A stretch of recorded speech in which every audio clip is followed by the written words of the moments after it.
What's going on, players' choice? Welcome to another episode of From the Logo Podcast. We got Dub, ZZ, Gifted, Hayes in the building today, man. We're going to jump right into it, man. We're going to start off with a conversation built around the 76ers. Now, we've touched a little bit on this in the last couple of episodes. The 76ers are heading into an offseason where they have 2 players under contract, 3 if you count Tyrese Maxey. I don't think there's any way they're not going to pick up his option. And they're going to have upwards of almost $80 million in cap space and $122 million under the luxury tax before that. And that's if they're not willing to go into the luxury tax. There's a lot of room for the 76ers to really build a great team around Joel Embiid, to make some moves, get a little risky. They've already been mentioned as one of the teams who could make a huge offer to Paul George. I'm going to throw this to you guys, man. How do you feel about this potentially being the last chance of the Philadelphia 76ers to build a contender around Joel Embiid before people have talked about maybe a trade request or anything coming? 3 years left on his contract after this season. ZZ, I'll come to you first on this one, bro. How you feeling about it?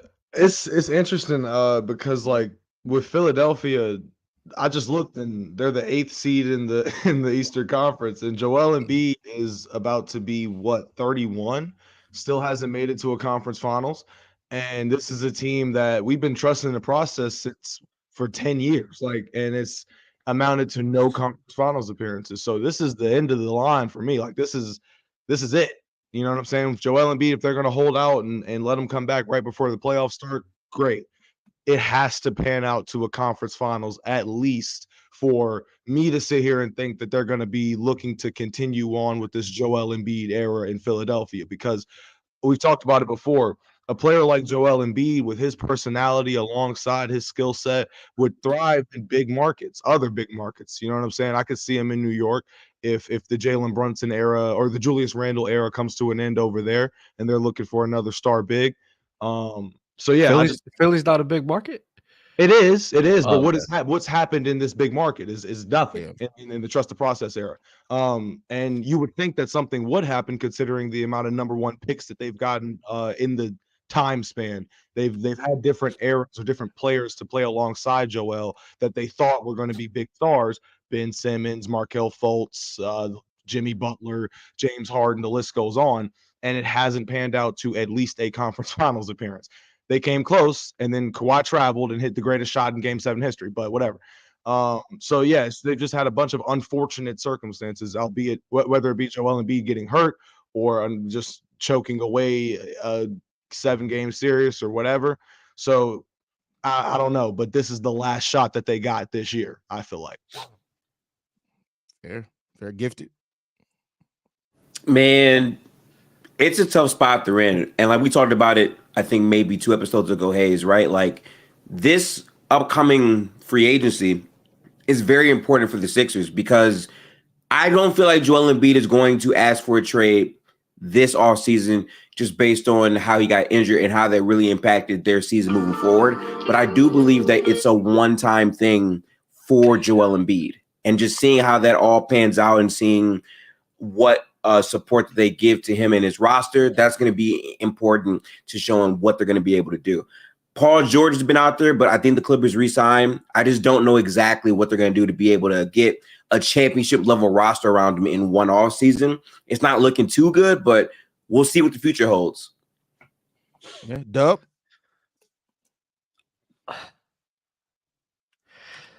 As a guy that's next to the Philly, household and everything, you feel me, bro? It's just sad, bro, what they've just been doing. Like, the trust the process phase has been going on for 10 years. Can you believe? First of all, time flies. It's crazy. 10 years of trust the process phase is crazy. But it's been going on for 10 years, and you have no conference finals appearances at all. You had to get rid of Ben Simmons. You got Markelle Fultz. You had to get rid of Markelle Fultz. Remember your Jahlil Okafors, bro. And now I think we need to raise some question, about Tyrese Maxey, because the fall off of the Sixers without Joel Embiid needs to be studied. And this is, to me personally, fully healthy. I don't know how Joel Embiid doesn't have an argument to be the best player in the world. There is not one person in the league that is as crucial on both offense and defense as Joel Embiid is to his team. There's not one person in the league. The Nuggets, we seen Reggie Jackson, DeAndre Jordan be able to cook without what's his name, Jokic. Luka Doncic has Kyrie. Giannis has Dame. We've seen all of those teams be able to be a bit competent without their star players. Yeah. Joel Embiid, this team is like they're in the AC. They might not even make the play-in. I mean, they might not even make the playoffs because they may get eliminated in the play-in. This is a team that everyone was thinking about being a dark horse contender in the East, and they went from a contender to about to miss the postseason, fam. So for me, I don't know how a healthy Joel Embiid doesn't have a case to be the best player in the world, because how many times we use that for LeBron? How many times people said about Luka? Take Luka Doncic off the team. They're not a playoff team. Look at the Sixers. That's exactly what's going on. It's another thing too. I don't think it's just that he has a case to be the best player in the world. I think that if y'all didn't think Joel Embiid was lead or front running for MVP when he was healthy this season, and I would say you looked at this Philadelphia team after they traded away James Harden, and people were like, okay, I don't expect him to be a top 3 seed in the East. Joel Embiid, like Dub just said, is the offensive engine and the defensive engine. So right now you see them there sitting at the 8th seed while Joel Embiid's been out. Clearly his presence is missed. Clearly that's an MVP candidate. And that would have been, had he kept playing, I mean, he was averaging more points than minutes at one. I mean, more points than minutes at one point. Like the dude was having one of the best historical offensive seasons I've ever seen. So if you don't think that if he was still playing, he would still be leading MVP races, you're crazy. So that's simple. And I think it's also a testament to how important drafting is. The Philadelphia 76ers have had 6 players drafted in the top 10 in the last 10 years. Of those players, the only one that's still on the roster, Joel Embiid. Just the picks that you missed on, right, could have given you a championship base foundation there. Like the Markel Fultz one, okay, it is what it is. We understand that when Ben Simmons, nobody expected Ben Simmons after where he was his first 3 years in the league to take the turn that it did. Do you remember that Jahlil Okafor was a draft pick by this team as well? Fizzled out after a really good rookie season. Like this team has missed on so many opportunities that they're going to have to take a big swing on it, which leads us to the next topic within this topic is that when you look at the free agent market coming up for this, what do you realistically think they're the Paul George, but even outside of that, maybe they could take a run at OG Anunoby, maybe they could take a run at Pascal Siakam, maybe a D'Angelo Russell, but it seems like this may be an offseason where it very well can end with the Philadelphia 76ers signing DeMar DeRozan and that being it. And it's going to be another one like, what are we doing? Yo, signing DeMar, the thing with the Sixers, and every time I look at it to see how they can fix this, they can't. I think this is probably the most they'll be with Joel Embiid having this team as like a top 3 seed, either the Western Conference or the second round. I don't think, especially with the money that they have like tied up with the Sixers, I don't think they have the expenses to sit here and just capitalize on more. Maybe you could start get more 3-and-D guys like an OG that's going to be available. I have to check the free agent market to see who they can get. But you have to solely rely on Joel and Embiid to push you to the mountaintop. And even though I love Joel, I mean, his health hasn't been able to hold up for 10 years as well. So, I mean, I think they're in just like a really dicey situation where it's like when you think about the future of this team, it goes through a lot of things. Like you said, what if they just go get DeMar DeRozan? That's not going to be enough. What if they go get Pascal Siakam? Okay, factor in Joel Embiid and how health has been very much not necessarily 100% on his side. So it's like you're going to have a reliable guy that if Joel Embiid does go down, can carry the load a little bit, or at least take the pressure off of Tyrese Maxey, who we've seen when he's transitioned from a number 2 option to a number 1 option, gets kind of exposed because defenses know how to, shut that shit up. So there's a lot of factors that play into how the Sixers are going to continue the process move, because if Joel Embiid leaves, the process is over. That whole thing is dead. That's because he's the last soldier left. Like that's it.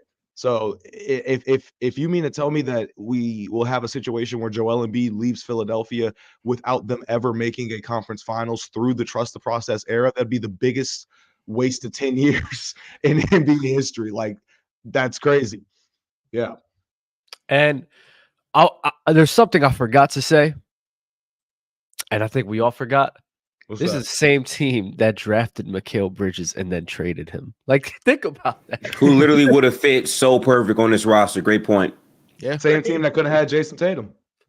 yeah. It's insane. It's insane, bro. Terrible decisions, bro. This is insane. Yeah, just it's and that's what it is. Like we usually we tend to look at these situations that these teams are in and kind of try to pinpoint one, but it's so many different decisions that if they just would have made one decision differently over the last 10 years out of like 8 of them, this team could be in a much better place. Like, and to Joel Embiid's credit, like what he's been able to accomplish, but even then, he's had 2 seasons of his career playing over 65 games. That's it. 2? The Damn. 2021-22 season Yep. and the 2022-23 season. Those are the only 2. He came close in 2018-19 with 64 games played. But that's it. Good Lord. Bro. Yeah. This is It's a rough spot they're in. Yeah, it's literally just crazy. Like Hayes said, bro. The fact that it's not even just like Joel Embiid shouldering the load. The fact that y'all are they could have had a super team. Now Yeah. that I think about it. Yeah. 2 of them. They could have If we're had being Tatum. real. Yes, they could have had Tatum, Simmons, and Mikal all on the same team with Joel Embiid, all on the same team with each other. Shoot, Tatum, Embiid, and Maxey, it sounds like a serious team. Yeah. Yeah, Maxey too. Yeah. I mean, yo. So this is just Yeah, it's bad. It's bad. Now, if you guys had to guess now, do you think that does Joel Embiid play out the rest of this contract with the Philadelphia 76ers, or do you think that would they eventually look to move him a la Dame Lillard, or do you think Joel Embiid would ask for a trade eventually if they can't do it? This is really when I chose this title, this could very well be the last opportunity, and it's difficult to do that in one season. I don't say that lightly, like bam, just go out and put a contender there. But if you don't do something, I don't know, man. Yeah. I think it's a very rough spot because, again, I think what Embiid has done for Philadelphia to put them in talks to be playoffs, in talks to maybe go beyond. The fact is, every year in the postseason, the first round, something happens to Joel Embiid. The coaching situation has not been super strong in terms of, reliable playoff coaching. They finally got a good coach, in my opinion, who in the playoffs has proven himself to be a championship coach who makes adjustments, who has just a much better offensive system than Doc Rivers, even though that might not be saying much. But you got something there where, okay, the blueprint is there. Now it's just about getting the core alongside Joel Embiid to contend to compete. Because I don't think anyone is saying that they have to win a title in the next 2 years. Obviously, you hope so, but you rather need to have a core where it's like, okay, we might not have won this year, but we know with this core, if we get more chemistry and more time with a consistent head coach, we can actually do something. It feels like now they're this team that's like, yeah, you have Joel Embiid, but in a postseason run, like, how reliable is it that you can make it all the way to the finals and then beat Denver or beat any Western Conference team that comes out? I feel like a lot of people would choose against it, but they still need to adjust the roster accordingly because having Joel Embiid means you have a chance. It's about maximizing that chance compared to every other roster. Yep, I agree. sorry, guys. I told y'all earlier had a long night, so Dub is sorry, hungover chat. as You're a little right bit now, slow to y'all. the reaction time there, Dub. You good? It's It's so all bad. good. It's all So good. It's bad. all good. It'd be like that. ZZ, how you feeling though, man? You think Joel Embiid could eventually request a trade, or the Sixers just have to move on to kind of salvage assets? Maybe could that be something this season? It's gonna be a situation where it's like I look at this as just a straight up marriage. Like it's just a marriage that's ran its course, and that's how I feel like it's gonna end up at that point where you have a situation where you're at a crossroads with Joel Embiid because it's like, okay, you can make an argument that Joel Embiid is not necessarily wasted his prime years, but he's had his best years, obviously in the Philadelphia jersey, and they've been underwhelming finishes for the team as a whole. So when you look at that and you factor in that, if you're the general manager and Daryl Morey's a liar and all that shit, then it's gonna be tough because at the end of the day, you're looking at it and you're saying, okay, we've wasted this amount of time on this experiment.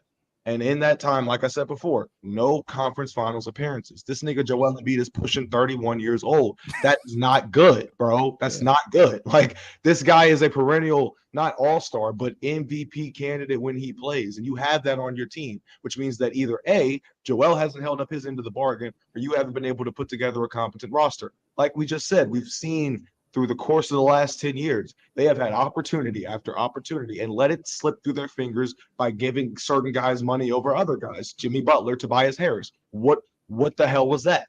You had a situation where Jimmy Butler and Joel Embiid literally loved playing with each other. Then when Jimmy goes off and ends up in Miami, they're ended up in post-game interviews talking about I really miss Jimmy, and I really miss Joel. That was loved him, loved his game. You had something, and like I said before, Hayes, you already know how I feel about the way that Jimmy Butler's entire career has been mishandled by front offices. Yeah. The biggest knock that Jimmy Butler ever got from Chicago or Minnesota or even Philadelphia is that they didn't understand who he was as a player. All he wanted to do was win. He got mad in Chicago when the Young Bucks wasn't taking shit seriously, when he had Rondo and D Wade there. And then they chose Fred Hoiberg over him and let him go to Then Minnesota. Fired him a year later. And then fired him. Then he goes to Minnesota and he's upset because, Karl Anthony Towns and Andrew Wiggins, this experiment has failed because these motherfuckers can't mature. And I just want to win, right? Then he puts together the damn third stringers and mops the floor with them. Then they get him out of there too. Goes to Philadelphia. Says he doesn't know what the hell Philadelphia is even thinking in terms of their front office. Literally, Jimmy said, I didn't know what was going on there. I didn't know what the direction was. JJ Redick's alluded to the same exact thing. So it's like all of these teams have just let Jimmy Butler walk away. Philadelphia is one of those teams. You could have had something there. Jimmy Butler being able to carry the load if a Joel Embiid were to get hurt. That's the good number 2 option that you could have right there. But they missed out on that. So all of the times of them missing out on things and has led to this, where it's like, now you got to do something. This is pretty much the last year that you can before big decisions have to be made. So they're gonna come to a crossroads, straight up. And even if we say that, okay, Philadelphia is not going to trade Joel Embiid, I'm pretty sure his contract expires in 2026. And there's a lot of interesting free agents by that time in 2026. So really, it's like, okay, even if you're able to keep him for 2 more years and he plays out the rest of his contract, will he re-sign in Philadelphia? What will Philadelphia look like as a roster that will be appeasing for him to stay, outside of the fact that we drafted you, you're the king here, all this and all that? It's very realistic that he could play his next 2 seasons out and still leave Philadelphia, because I'm pretty sure in 2 years, Joel Embiid will still be close to what he is now, if not better, right? So that's a thing that we have to also monitor, because, again, these guys normally start talking with stars from other teams normally a year or 2 years before to build these relationships at, all-star games behind the scenes and whatnot. So that wouldn't really surprise me. Maybe it might not even be a trade. It might just be him walking in free agency. Another thing that they have to prepare for. Honestly, I don't even think like Embiid's the type to do that. Mainly, he loves Philly.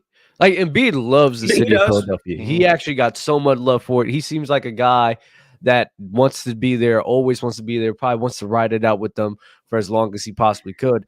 Bro, he loves it there. So I don't know. I'm not sure if he would walk.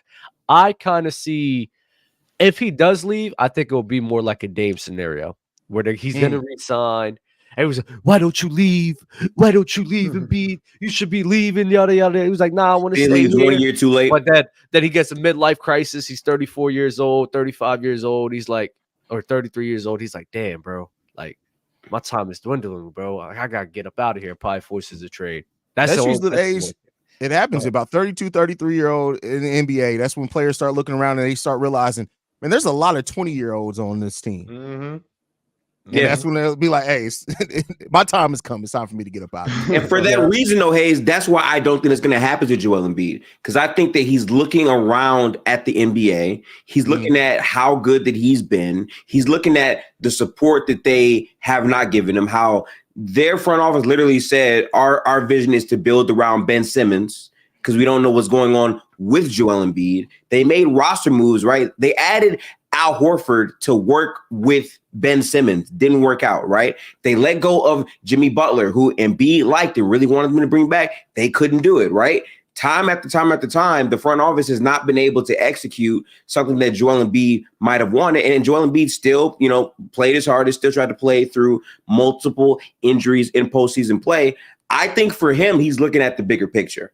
And I just think that with all the examples that we've seen of players asking out and it's been far too late, I don't think Joel Embiid wants to join that list of players. So for me, it wouldn't surprise me if he does wind up. Because again, we've seen guys where it's like, oh no, this guy loves his team. He would never leave. I saw that in Kevin Durant. I saw that in Kawhi Leonard. We see this thing shift multiple times. All it takes is one other incident in the future to where it's like, damn, y'all didn't keep this guy. Y'all didn't sign this guy. I'm gone. Things happened already rapidly in the NBA. It's happened twice. Twice. It's happened with Embiid, and he still stayed. Yeah, I mean, but that was a younger Embiid though. Like you're looking at now, Embiid going into next season is going to be 30 years old. He has an opt out before the 26-27 season. I mean, you got to look at it. He very well could be looking at that situation and saying, "Let me see what y'all do the next 2 years." Mm-hmm. And he just won an MVP. So now, there's no big regular season hurdle for him left to accomplish in Philadelphia. Now it's just about winning the championship title. Obviously, he wants to win in Philadelphia for sure. I 100% agree there, Dub. But I'm just saying it wouldn't surprise me if Joel Embiid is not the type to wait too long. I think he knows exactly what his value is, and I think he's looking to maximize that with a title. Seeing that now he's one of the only centers since Jokic to win a MVP. That matters to his legacy. I think he cares. We don't know that at the end of the day. I seen that man. I see. You know what stamps it for me, Gifted? I remember 27. I remember 2017, bro. I seen this big guy come out in the Wells Fargo Center singing Dreams of Nightmare on a Meek Mill concert. And I looked at him, I was like, yeah, that's a Philly guy right there. He ain't. I hear you on that. Yeah. But now Meek Mill's Freak Mill. So hey, things change quickly. Hey. I'm just saying things change quickly. Hey, we're gonna be honest. It's always there. We just never picked up on questions. It's been there too. Like if you're seeing the video, it's been there for we're talking about 5 years. He's been showing parties dressed the same as Diddy. That's weird, bro. That's weird. At some point, we also need to talk about the fact that Kendrick Lamar just put people on notice. But that's I wanted to open with that. That was crazy. That was crazy. Yeah. Listen. The thing with Kendrick is, and forget it. We'll talk basketball. We'll get back on basketball here in a second. I promise. But I love talking about hip hop. The thing that I love about Kendrick is Kendrick has always been this catalyst to get people, or to try to get people back to the sport of hip hop. Now, if they respond, we'll see or not. But Kendrick just threw a jab. Mm-hmm. If they don't be careful, he's just waiting. And he has the uppercut waiting for him if they decide to respond. See, because my whole thing is I'm a fan of the whole big three that J. Cole alluded to on First Person Shooter. But my thing is that I sat back and I was thinking over the last couple of days, I'm like, damn, K-Dot, I remember listening to First Person Shooter for the first time. And I was like, okay, Cole's actually giving the whole three of them props because all they do is just debate between the three and who's the GOAT. And Drake wasn't. And so Drake's sitting here kind of just like, hey, I got J. Cole on my shit. And then, I'm still Drizzy, so I'm going to let Cole spit. But then when I'm sitting here listening to Kendrick's verse, I started thinking, I was like, what the hell did J. Cole do to get this nigga that mad? But then I was like, maybe K-Dot's thinking to himself, you know what? I didn't agree to that shit. I didn't agree for them to put us in a big three, nigga. I'm still me. I'm not with all that friend shit. So I'm starting to think, I'm like, if you really think about it, the female rap game, people were saying how that's actually taken over and the male rap game looking weak. Kendrick Lamar just birthed that shit back to life, on God, with that one verse. Because I'm like, now we're sitting here as a J. Cole fan. I'm like, okay, I'm waiting on the fall off, right? Cole might be going back in the studio in the last 48 hours, just being like, all right, hold on, let me just make sure, because what he just said, let me go.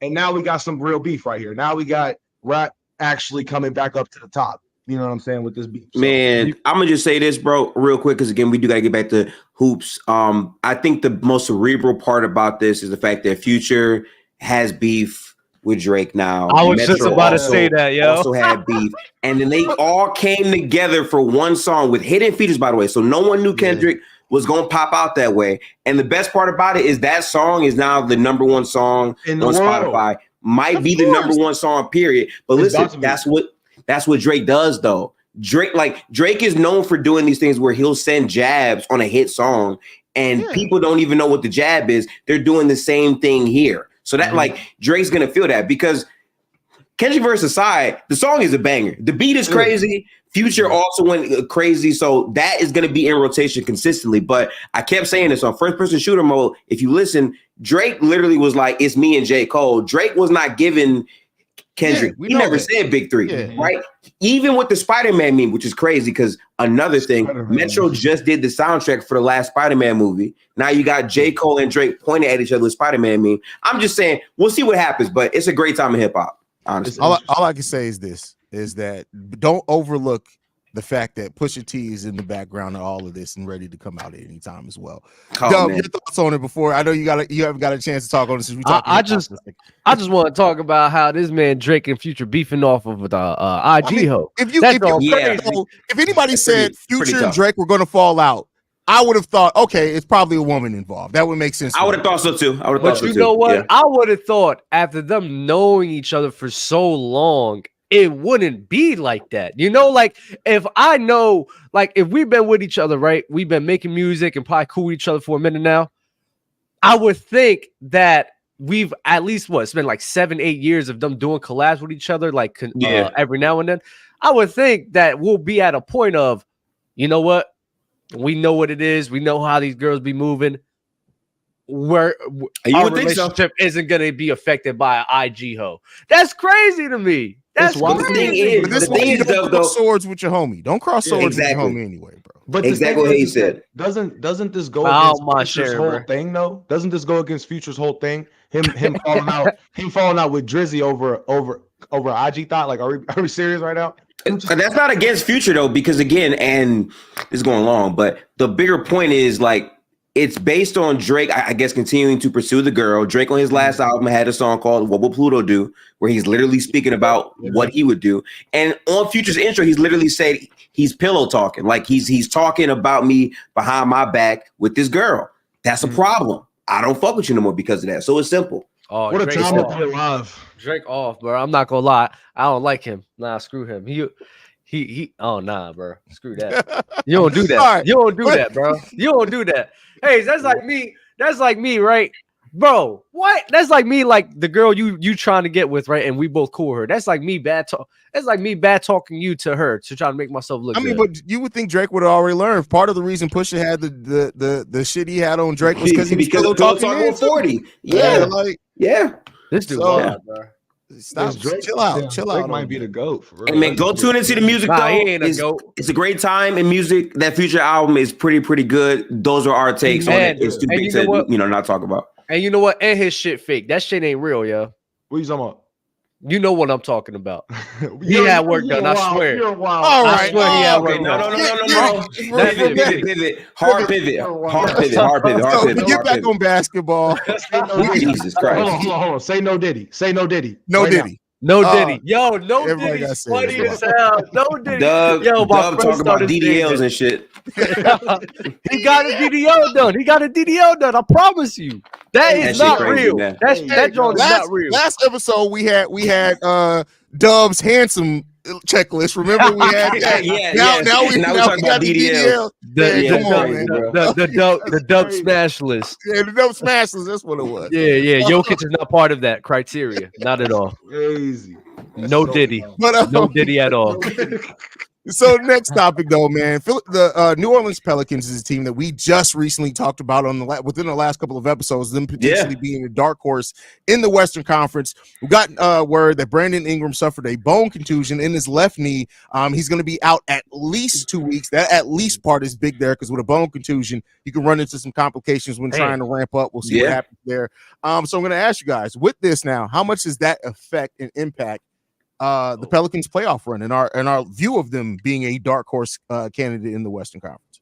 I think this injury is a tremendous injury for the Pelicans, and it's really from the perspective of what you do with Brandon Ingram's contract, because this will now be the third year where it's Brandon Ingram and Zion. One of them is getting injured down the stretch, and now it's like, okay, are we going into the playoffs with both or without both? And I think Zion is not playing his best basketball, but the idea of maximizing their window is between Zion and Ingram. And Zion's already paid. He's locked in.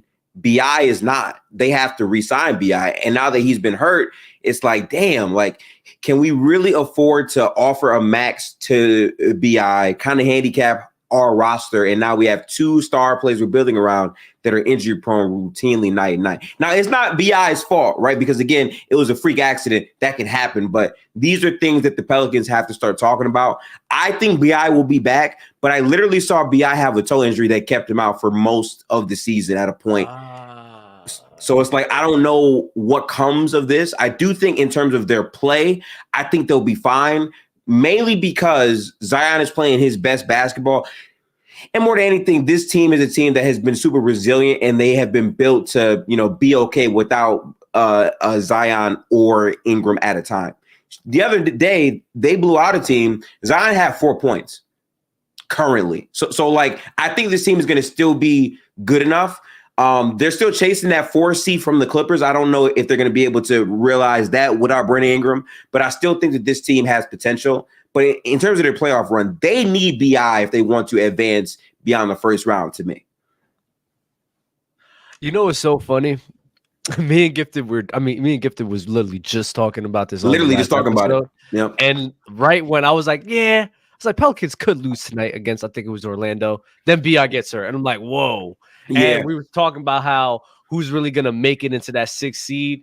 I said I was going to give it to the Suns, and the Suns are sitting at the 6th spot right now. So, we're just going to take some dubs right there, right? But the Pelicans and everything was going on. They have a hard schedule too. And it's going to be very hard for them for the next few games that they're going to be playing to like close out the season. And don't be surprised that they're going to be in another playing spot, and Dallas or Phoenix is going to sit here and just keep counting on those dubs, man. Because the West right now, it's very close playoff picture. And the Kings, Pelicans, Suns, Mavericks, they're all right next to each other. And the Pelicans just got a crazy schedule, bro. It's I mean, for the chat real quick, I have the Pelicans schedule pulled up. They play Detroit tonight, then they play OKC, the Bucks, the Celtics, Suns, Magic, Spurs, Suns, Portland, and then Kings, Golden State, LA. So they do have a very tough schedule. But to the conversation I was having with Dub about who takes that final 6th spot, I do want to point out this is the Suns schedule, right? Who, as Dub said, they are at 6, but this is their schedule. They play the Spurs. After that, Denver, OKC, Pelicans, Cleveland, Minnesota, Pelicans again, back-to-back Clippers, Kings, Minnesota. They both have tough schedules. Damn. So I think the games that they both are going to be playing towards the end are going to be very, very important to determine what the Western Conference look like, and I can't wait to watch it, truly. Yeah, for me, I know it's going to be tough without BI. And like you said, to the bone contusion point, like that's not when they say at least 2 weeks, that's just like to keep, I guess, Pelican fans from like, losing their minds. But like that shit can turn into something if you rush it back Easily. So hopefully, you know what I'm saying, that doesn't happen. That's not the case. But like Gifted said, they got a tough schedule coming up, and it's going to be interesting to see who steps up in that role, because Zion's going to be going to have to go out there and get his shots more than what he usually gets. CJ McCollum's going to have to step up. CJ McCollum is an interesting one to me, because like he plays the veteran role. He kind of plays the facilitator role at points, or the setup guy. But he can still get his own shots when need be. So now he's going to have more shots available with BI being out, and they're going to need those two, Zion and CJ, to step up. So I'm not really too concerned with them, because like you said, if everything goes right, then BI can come back right, and then everything can be right on schedule, and they can just roll through. But if he rushes that thing, which I pray to God he does not, it could be detrimental to this team, because like Dub said, the Western Conference is just getting crazier by like the day in terms of teams picking up momentum, losing momentum, picking it right back up. And you lose one guy, it can be detrimental when you got a tough schedule coming up like the Pelicans do. The Suns almost feel bad, because like they could crash out, real talk. Like they could. And we about to put a diamond test to how good the Suns are with all these good teams that they about to play. Yeah, I mean, to put that in perspective, the New Orleans Pelicans have the 10th toughest schedule left for the remainder of the season. The Phoenix Suns have the number one schedule left. Why are they the 10th? I think their schedule is a bit harder in my mind. Yeah, honestly, I feel like some of the calculations for how hard teams. That's why I don't like using strength of schedule, because it also factors in their own win percentage, and it's like against those teams. Strength of schedule is cool to use, like it's a talking point, but like it's not a 1-for-1 always exact. So. You want to know what else is cool to use? The like button. Get that shit up, chat. Stop playing. Big facts there. He cooked there. So, and to get back, like Brandon Ingram doesn't need to rush this back, because if he does, it could turn into a bone bruise, and a bone bruise can mean surgery. So, like you gotta play it and really let it heal, and make sure that you're fully ready to go before you rush out there. And we know the Pelicans have a lot of talent on that roster regardless. They've won 8 of the last 10 games. The Western Conference also is really tight. Like the Pelicans could very well in a week, and only 13 games left, I think they have left to play this season. They could fall from the 5th seed to being in the play-in very easily with a cup. They, even with being the 5th seed, they only hold a 2.5 game advantage over the Kings and the Dallas Mavericks. So that can go left real quick. And Dallas is gonna go up too. Their schedule's weak. You got Utah next. Now you got the Kings and in the back-to-back. That could be a 1-for-1. No Kevin Huerter though. No Kevin Huerter. That's true. Yeah. Did you see that Kings and Orlando game last night? That ending was wild. You see that ending? I was watching the Oakland NC State game. Bro, that was wild. Nah, the ending to that one was crazy. They got Houston, they got Golden State, Atlanta, Golden State, Houston, Charlotte, Miami, Detroit, OKC. So theirs is actually far easier than everyone else's that we named. So I'm expecting them to be able to get up there in that 6th seed spot. Miami, man, bro, that game was terrible, bro. Like, oh my god! You see, this is what happens when you have no shooting at all. And Miami pisses me off, because now it's like clockwork. They just get hurt towards the end of the year, and now it's the same exact thing, bro. We had no shooters at all, none. Duncan Robinson, Tyler Hero, Caleb. They were none. Jaime ain't even a shooter like that, but damn, we need him there at least. If nobody he can shoot it, yeah. So I'm like, bro. It was a bad game, bro. I don't even want to talk about Miami, bro. I don't even want to talk about that. Get healthy. Get healthy, Tex, bro. Get healthy. Insane. Get healthy, Tex. We'll see what happens there. But if the Pelicans do have to go into the playoffs without Brandon Ingram, Griff, you kind of already said it. You don't think they can get out the first round. Does everybody agree? Without Ingram, can the Pelicans are they doomed? They can't make it out the first round at all? No, because they're going to be facing what? OKC? Yeah, I'm about to say it depends on the matchup. Yeah, because they're going to be depending, right? So if they're still in their spot, well, even then, you think if they're in this spot, you think they beating the Clippers in the 7-game series? I don't think so. If they play the Clippers without BI, I can see an argument, but I don't think I would pick them at that point with no BI. No, I think it goes 6 games with the Clippers coming out with that one. Yeah. I can see that. How about the Timber? If they go to the 6th seed, you got them beating the Timberwolves? I can see them beating the Timberwolves. Well, you know, Cat's supposed to be coming back soon, right? Like around playoff time. If Cat's back, then no. Yeah, if Cat's back. If Cat's back, no. If he's not back, I think that is a 50-50 series to me. That's a Zion versus Ant series, full on, full out. Like, no distraction. Ant about to get locked up. Zion about to get locked up. Bro, we're not doing this with Zion, bro. I'm sorry. No, he's going against the number 1 defense, bro, in the league. You got Jaden McDaniels. You got Rudy on the help side. Nah, bro, I'm not gonna lie. Timberwolves is clamping that running man up. I promise you. I can't argue that. Yeah. Hell we'll see, man. We'll see. But a team Zion that's trying to make Gobert. Yeah. a team that's making it interesting to end this season. The Houston Rockets are currently on an 8-game winning streak. They're on the longest winning streak outside the Boston Celtics in the NBA right now. They're only 1.5 games behind the Golden State Warriors, which the Golden State Warriors are 4-6 in their last 10. Are the Houston Rockets making a serious push for a play-in spot? And keep in mind, this team has no reason to tank. They don't own their own first-round pick, so that's not in their control. Right now, they're playing with house money. They're going out there beating a lot. They're beating some good teams. They're beating a lot of the bad teams as well. Could we be talking about the Rockets slipping into the play-in spot and maybe the Golden State Warriors being on the outside looking in when it's all said and done? I think the Rockets are hooping, man. I don't think anyone could have predicted them to be this resilient without Şengün, who for most of the season has been their best player.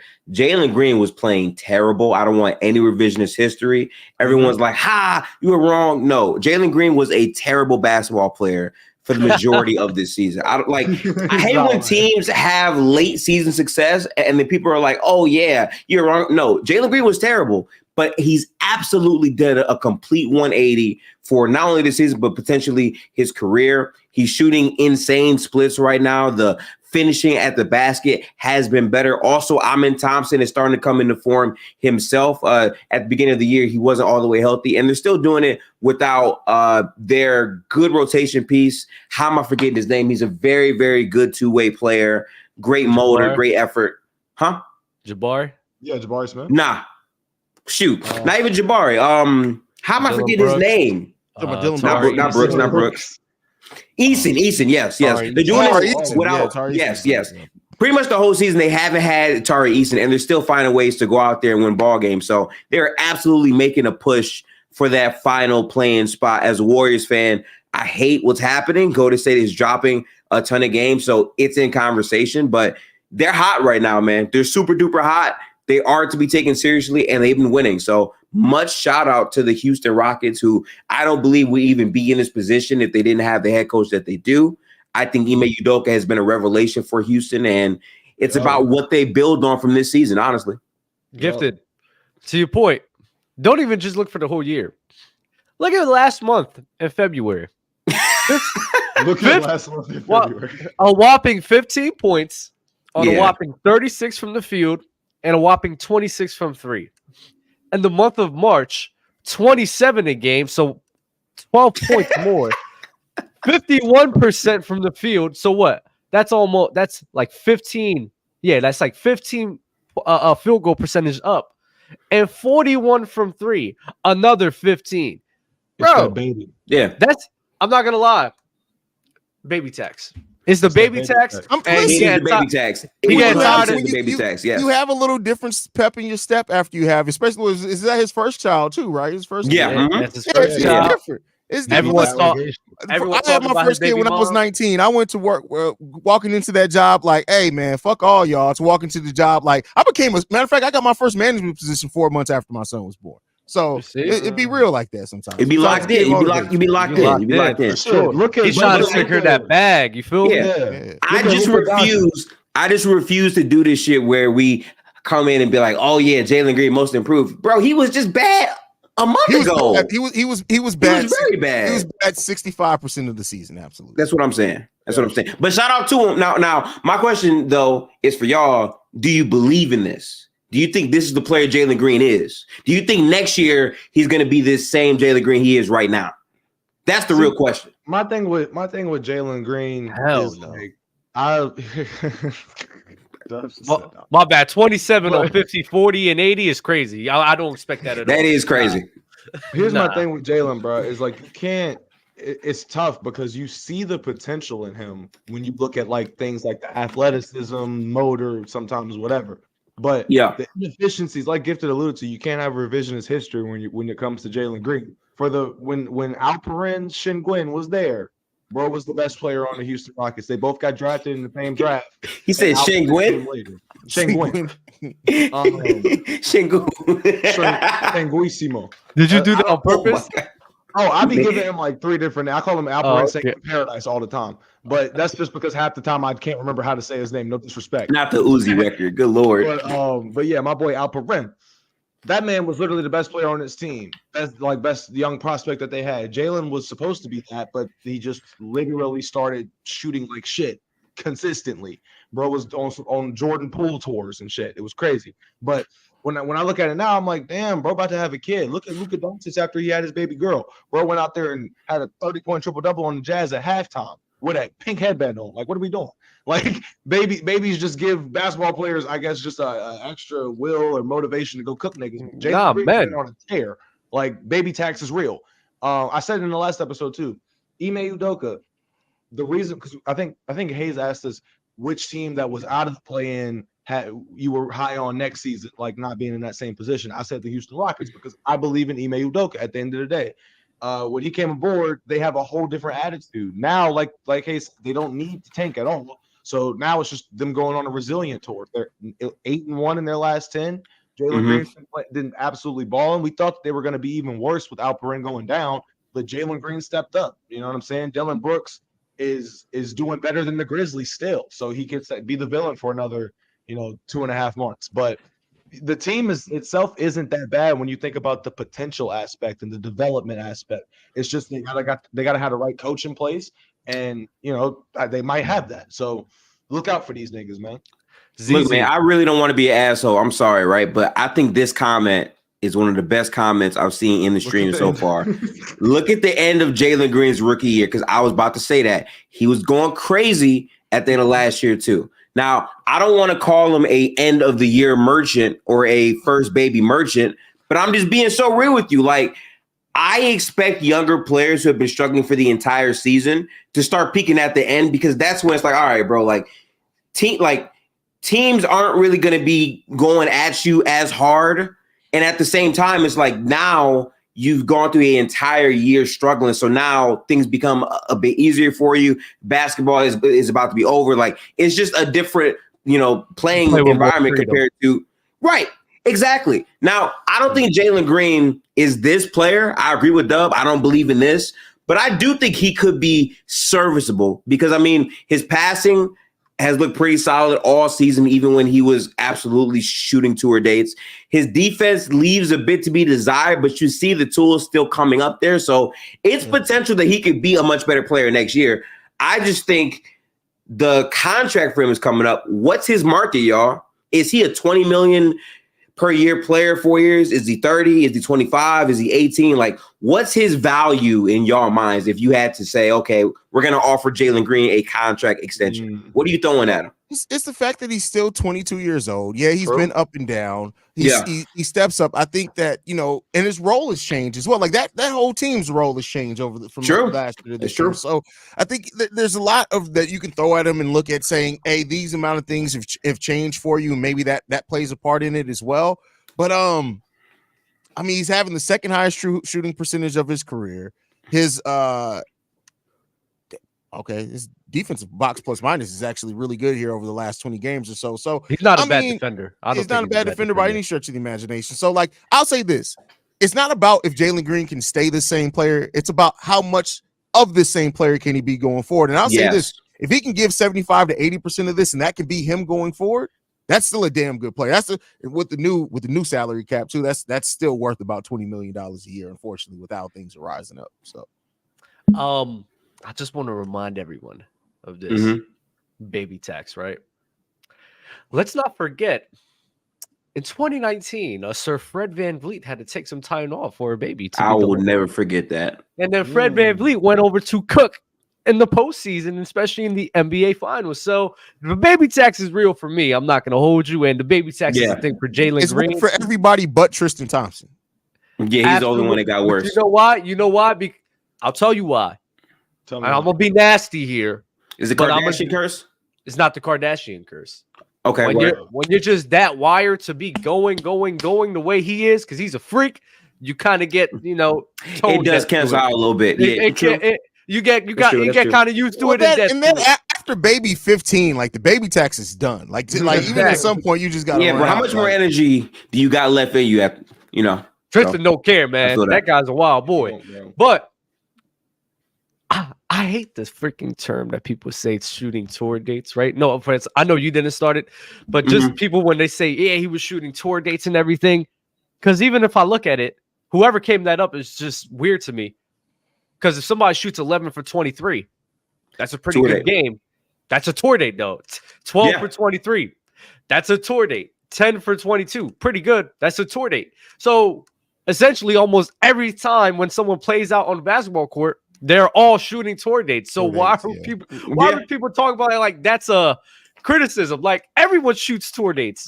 Majority of people shoot tour dates unless you're shooting, you're making 13, 15 shots in the game. But that doesn't happen a lot. Yeah, but like the last time I remember somebody shooting tour dates that actually was like what was it, Russ when he was with the Lakers, maybe?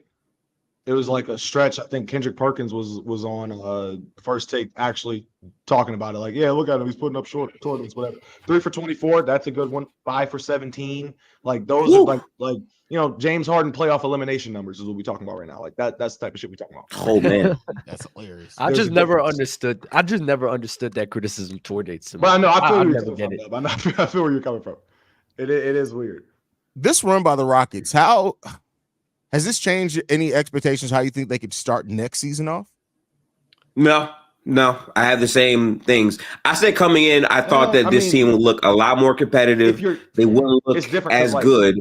If you want to build upon, ZZ, I think you lagging, Brody. Yeah. Oh no, his cam froze. Mm-hmm. We Fuck. hear you, but There you go. There you go. There you go. Yeah. My bad. Don't take that out my salary. Yeah. And There's no way. There's actually no way. Nah, that's a clip. with the hand frozen. With the hand frozen is crazy. Look at he ready to spit some type of facts, bro. you know whatever he was about to drop is legit too. The fact that it keeps happening. It's legit. Y'all don't understand Yeah. how mad I am right now. Y'all don't understand how mad I am. Yo, That is crazy. All right. I He swear said, to God, "Don't say this on my salary." Oh, Fuck. All right. Here we go. So what I go was ahead. Oh shit. Oh shit. Hayes, I didn't put the do camera on me. Did Hayes do that? I wasn't Oh man, was that Hayes that did that? It had to be Hayes. He's the host. He got the login. No, that was that's Dub. hilarious. That was Dub. I can't. That was Dub? Okay. That was Dub. That's crazy. We That's all I'm gonna saying. believe Hayes over me, bro? That's crazy. Yeah, bro. Like, the last person in the room is always the person who's at fault, bro. Like, it's just, Go ahead. Z. If they build upon what they're doing in in the last stretch of these games or whatever, right? You factor in they're gonna have Alperen coming back healthy and all that. If Ime gets them to buy into the fact that, hey, look, we're not a play-in team. We may, go out there and put in play-in record like numbers, but we're not a play-in team. Let's buy into the fact that we have talent. Let's buy into the fact that we have young, fresh legs and a good coach and all of that. And we're trying to build upon the culture that was, left by James Harden and all that. If you get them to buy into something, they could be dangerous to just continue to build and build and build as the years go on. Now, I don't know if they're going to bring in, free agents to come play alongside these young great guys. Don't know, but if you get them to buy into something quickly, because you can just build upon that, and Jalen Green continues to play like, he just had a baby for an entire 82-game stretch. Then I can see. You froze. Wait. You froze. There's no way. There's no way. Bro. Somebody else talk. I'm mad as hell. Yo, ZZ going through it. Shout out my brother ZZ. I feel like for the Houston Rockets, man, I said coming in, I didn't think that this team was a playoff team. I didn't think that they would be in the play-in either. I thought that they would be competing for those slots, and they did for a majority of the season. They've been a good road team, but not a good home team a good home team, but terrible on the road for the majority of the year. And I said that coming in, this first season is going to feel a bit uncomfortable. People are going to be expecting them to win based off who they sign, but I think this is a year that's all about their development. And then next season, they can put themselves in position to be even more competitive. I thought this year was really about seeing, okay, how good is Jalen Green? How good is Alperen Şengün? And what do we have to do to complement the roster? Because they came in with guys where, okay, this guy is a core player. This guy's a core player. I think this year is about figuring out who's real and who's not and building up from there. Now, what makes it tough is Jalen Green, I was super ready to be like, all right, he's not real, but now he's playing like this at the end of the year. So I think they now have to reassess that and just see what they can do to field a competitive team, make sure to give them a chance. Because they have youth, they have guys who, hypothetically can play defense, but they have to figure out consistency on the road, and young teams normally struggle with consistency. So you just wanted to see a new energy in the building, and I feel like Ime has definitely brought that, and he's brought more structure and more accountability, and then you build on that year after year after year. They're just in that rebuild phase to me. Yeah. I would like to oh no, I'm drawing a blank. My bad. See, Oh yeah. No. I remember. remember now. My bad. Okay. Because the question was asked about how the Houston Rockets will look next year and for the future. I'm not gonna lie. I think they have a ton of promise. I think, especially with the guys that they have, they're all young. They all can expand their game. And I think they all have room to grow. And I think this is a team where this is their first year with structure, and this is their first year with cohesiveness. And I think they're all figuring out how to play with each other. They're all figuring out how to make this work out. I think the defense has been well for a great portion of the season. So I think the defense is just going to get even better. And hopefully, depending on how they're going to implement like a Men Thompson into the mix and the Men Thompson to the offense, he could be a very valuable guy. Cam Whitmore as well. Cam Whitmore is a guy that shows tons of promise as well, where he can explode to be something very crucial and of the key parts of their success later on, especially in half court settings. So I think the future of the Houston Rockets is definitely something that Ime should be proud of. I think he's a part of setting that whole foundation, and I like to see where they can go. He's added a lot of clarity to the roster that needed it, right? Like that's when you bring in a coach like Ime Udoka, you want him to come in and figure out which one of these young players are really pieces that we can build with or around, and which ones are the ones that maybe they aren't going to be part of this long term, right? So and Ime's helped set that clarity. He set expectations, he set roles for them, and now how you add on that after an offseason together is going to be important as well. So yeah, another thing too I want to add is since we're talking about the Rockets, I am dropping. I'm gonna drop a Rockets video today on my TikTok, so I'm plugging myself right now. ZZ Hunter on TikTok. Y'all go ahead and get cooking on that and be prepared for that because I am gonna do a Rockets video. Free plug. But yeah, this team could, like Dub said, they got promise, man. I don't know how you look at this team and you just say they ain't got no potential. I think Ime Udoka was literally the best step in the right direction for them at the head coaching position, But sure. yeah, we'll see. I don't know. I don't know. Is Gifted frozen like that, or is he being silly? Nah, he's being silly. Too? No, he's being silly. I hope to God. I know he's being silly. There's no way he's being that still, bro. Gifted got to be frozen. There's no way. He's not frozen. Is he blinking? Is he blinking? You can see his mouth shivering. Come on, I told you. Yo. The fact you left your mouth open that long is that crazy. That would be wild, bro. That's crazy. That's wild, yo. Bro. All right. Anything left on the Rockies, guys, before we move into the last topic for this episode, man? Nah. Man. You're muted, Gifted. Why are you drinking that water bottle like a 40? Like a 40 is crazy. Like I gotta get my hydration, bro. Facts. Facts. But big shout out to the Rockets, man. Hey. When I drink my gallon, bro, I do the same thing, bro. Hey, do the same exact thing. Right, stay hydrated. Last topic that we're gonna talk about though is Adam Silver. So we after the All-Star Weekend, a lot of people have made the conversation. What do you need to do to make the All-Star Weekend more entertaining, more competitive, things like that? Well, it seems like Adam Silver has said, "Hey, man, y'all want a more competitive All-Star Weekend? Fuck on it." He said that they want to make it more of a celebration. So competitiveness is done. Adam Silver said he wants, and he even said that the 3-point contest with Steph Curry is something that they kind of want to look at that event to add more like that to All-Star Weekend. Competitive All-Star Weekend is done. Adam Silver just shot it in his head. We're not getting a competitive All-Star Weekend ever again. How you guys feel? You can tell he was tight. Can you blame him though? That's something that's not really on him. If the players are taking it serious, there's literally nothing he can do to make it even more serious. There's nothing he can do. There's nothing. Even if you give them money, that's going to be a quick fix. It's basically like you put tape on a pool that's leaking, right? You put the tape on the pool that's leaking, it's going to fix it for a bit, but sooner or later that tape is going to give out, and you're going to have to sit here and find something else to replace it. That hole is still there, right? So Adam Silver, I understand him wholeheartedly. Like, bro, I can't do nothing. Basically what he's saying, I can't do nothing. These players not taking it serious. It is what it is. We can't do it. You know what he should do? And I don't even care if it's the stars being there. Do one-on-one tournaments. I love watching one-on-ones. I love one-on-one I do tournaments. love That watching joint is one-on-ones. mad Yeah. fun. I mean, when y'all go on YouTube, bro, I remember when I was in high school, especially out of high school and stuff, I used to watch those one-on-ones all the time with random But the people Team I USA didn't even know. one-on-ones, woo. Team USA one-on-ones go Team USA crazy. was Bro, go crazy, yeah. we watching regular schmegulars doing one-on-ones. Yeah, we go to pick up courts, and whenever you see somebody getting to argue with each other, like, nah, check up.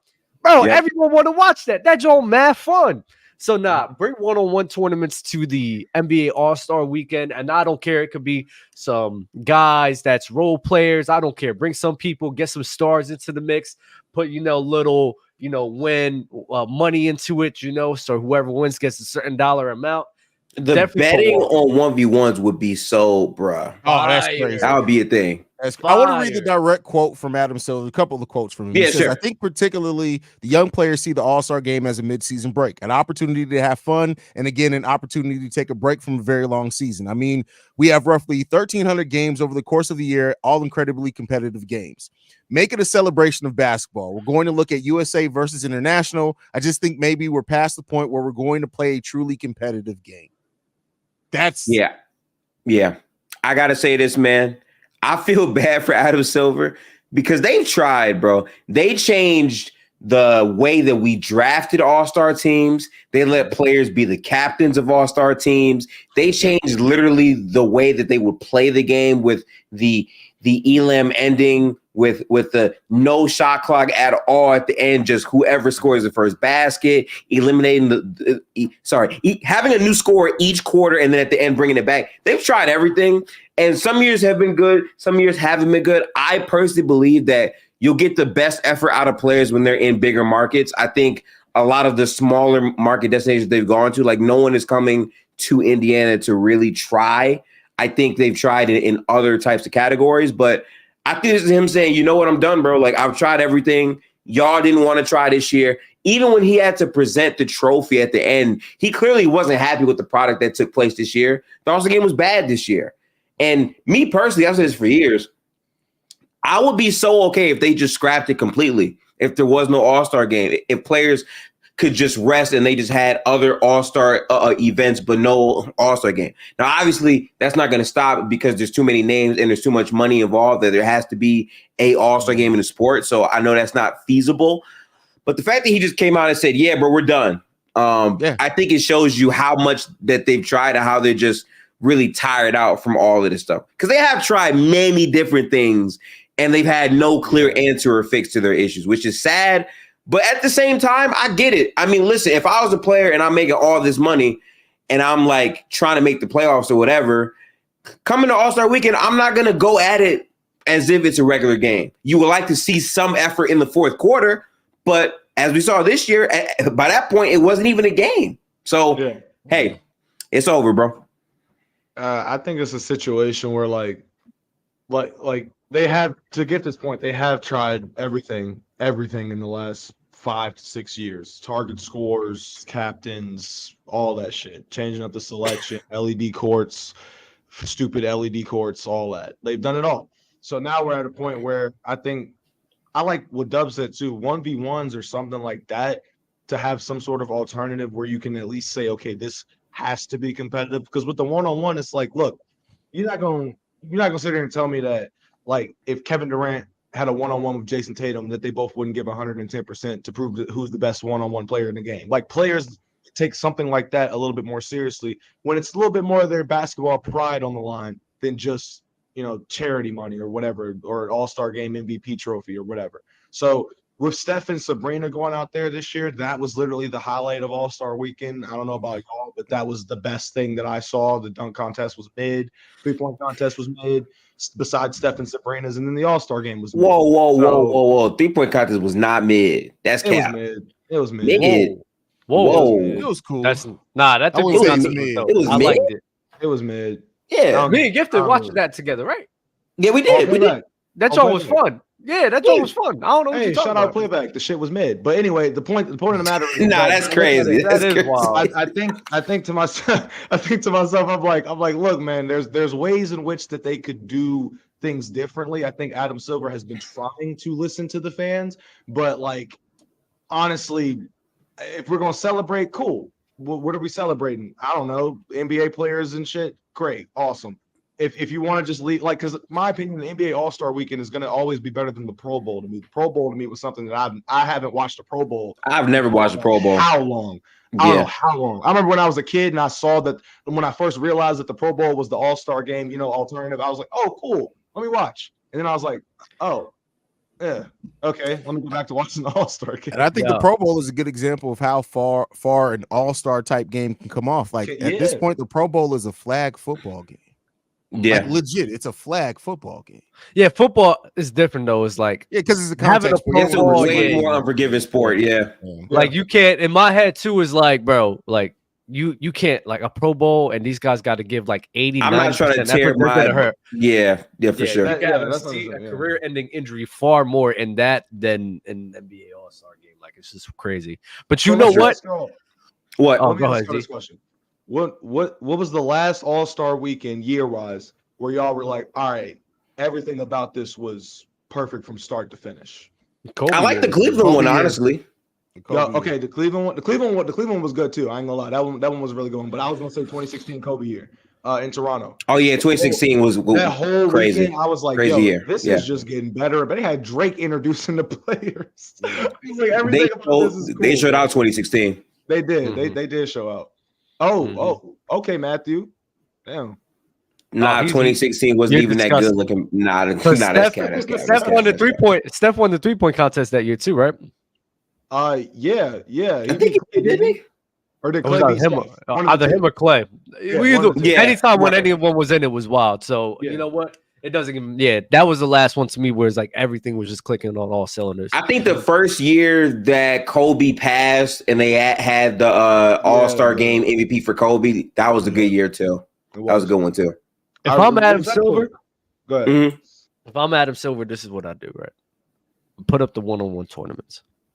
Whoever wins it next year, I'm making him a plant.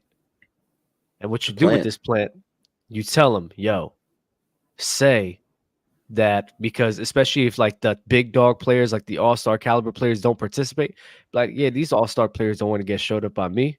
I'll cook LeBron in the one. Oh, you mean a random person?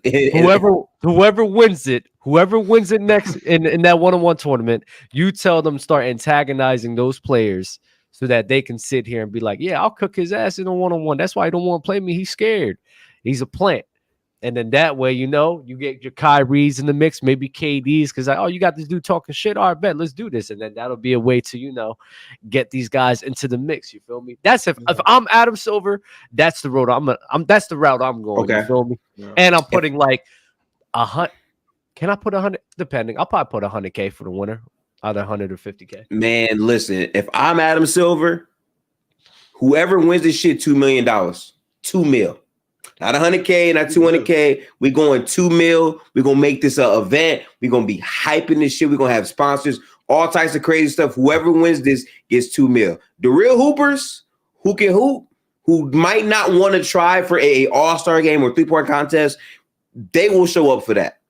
A $2 million pot. The thing is, we're still trying to figure out how to make it competitive. It's done. That's not happening. Like, I get it. It would be great. All-star game is cooked. I'm saying the 1v1. Listen, it's going to be competitive automatically. That's the thing. I think, but that's the thing. I think that Adam Silver, from what these words, the way that I take them, they're giving up on trying to make it competitive at all. They're not going to try to find something different to try to make it competitive. They're done with competitiveness. Oh, I know. That's why I think he's wrong for doing that. I think he should try to implement that one-on-one tournament. Because even then, that would be great. The 3-point contest is a bit competitive. That's something that's bro, that thing's fun to watch. When every year they try now, that girl that was cooking with Steph Curry, I'm not gonna lie, there was a point in time I thought Sabrina was cooking. Put some respect on Sabrina's name, bro. That's what I'm saying. Sabrina was cooking. I'm not good with people's name, man. Yeah, like me and That's a W for the logo. Y'all had to be there. Y'all wasn't outside. That was you know. If you know, you know. That was a deep cut right there. That was good. That's hilarious. Yeah. The point I was about to make. Man, we done with the All-Star game. Yeah.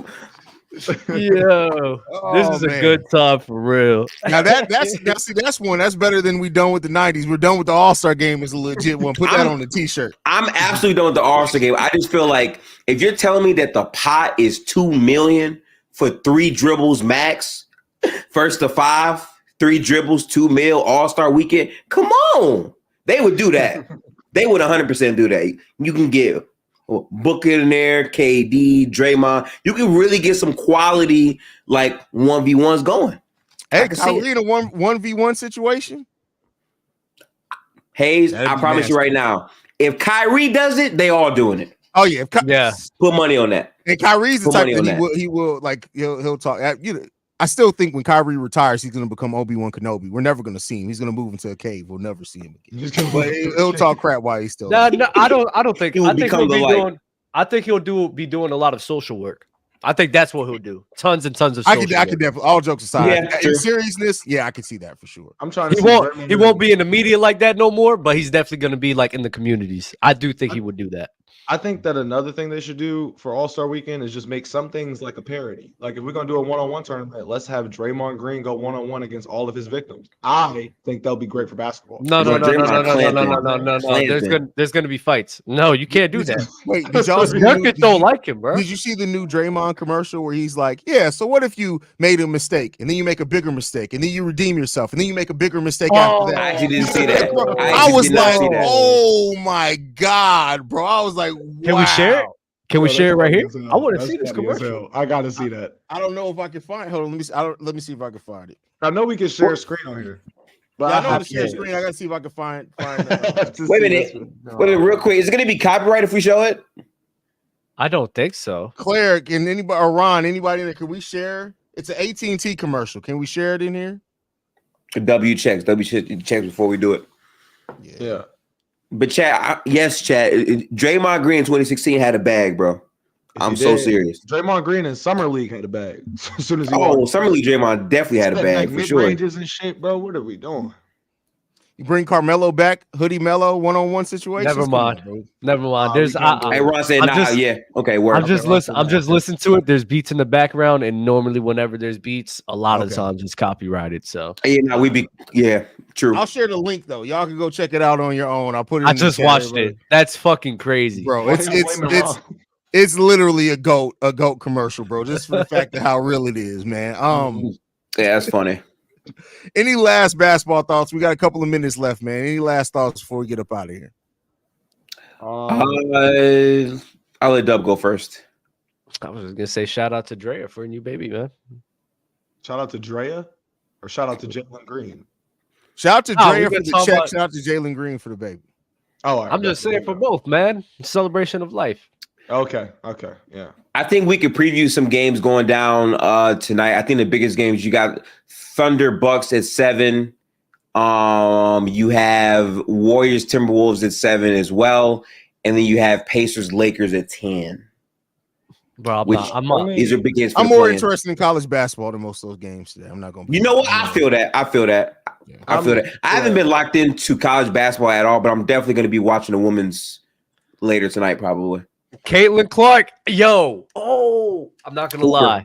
Hooper. If Caitlin Clark does this, I'm not gonna lie. Caitlin Clark is probably gonna be that MJ or like that magic role of like really popularizing the WNBA. She got aura. Oh yeah, She got aura, bro. Oh, for Yeah, sure. for Like sure. the WNBA, we could because I'm a huge WNBA fan. Like if they don't capitalize off the star power that these women are coming into the WNBA with now, just kill the league. It's done. Just kill it. Like you have no excuse not to have you. No. For so long, the WNBA, we don't have marketable stars. If college can market these ladies to the fact that where my mama knows Caitlin Clark and Angel Reese, you have to be able to market these women. Now. I'm not gonna lie, have no Hayes. excuse for that anymore. Hayes, I'm not gonna lie to you, bro. And I've said this before, and I got backlash, but I think this is 100% facts.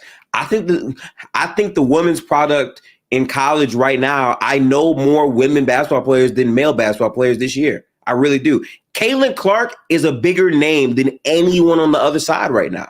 Anyone Right? Like who's going her to be order, in the huge. 2024 NBA draft? Absolutely. Huge. Absolutely. Tell me if Gifted lying. Tell me is he lying? Because he's Bruh. not. He's not lying. Hooper. Like She, they said, my mom, Caitlin Clark, is the first college women's hooper that my mom has ever talked to me about. Has ever asked me if I knew or had been watching this girl play, and that says a lot to me because I know my mom watches hoops every once in a while, but to get her to watch college women's hoops, this is a dream come true. Because damn, they are marketing everybody over there. You got Angel Reese, you got Caitlin Clarkin. Juju is a bucket. Juju is so cold, bro. She's cold. Nasty with it.